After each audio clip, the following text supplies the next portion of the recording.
When you're dealing with archival photography, it's really important to find a context to it, to refocus it, to kind of have it come together so it's not just archives, but it actually lives and breathes again.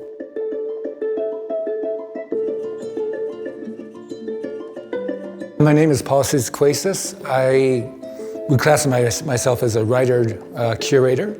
I'm here at the Leighton Studios. When you do get a chance to come here as an artist, it's just a gift. The studios themselves are conducive to imagination and to creating things. They're a special place. I think they're one of the most important residencies in the world right now for the arts.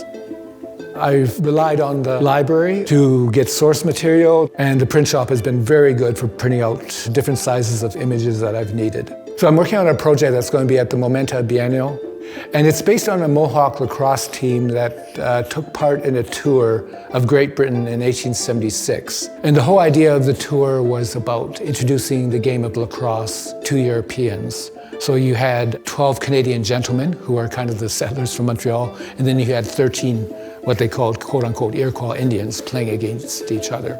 The first leagues were formed in Montreal around the time that this tour happened. And within 2 decades, the Iroquois teams and other Indigenous teams were expelled from the Lacrosse Association.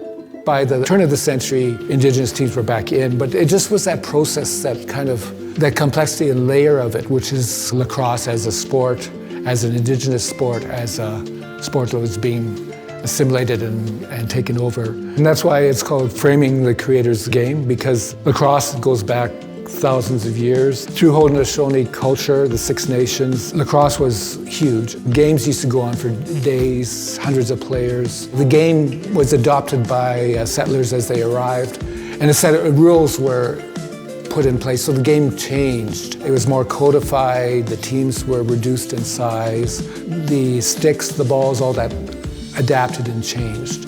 But it was still very much a sport that was born as an Indigenous sport. So behind me on the walls, I've been living with the 13 players that were part of that team. There are archival photos that I've been collecting from the McCord Stewart Museum in Montreal, which has a whole collection of photography from a guy called William Notman.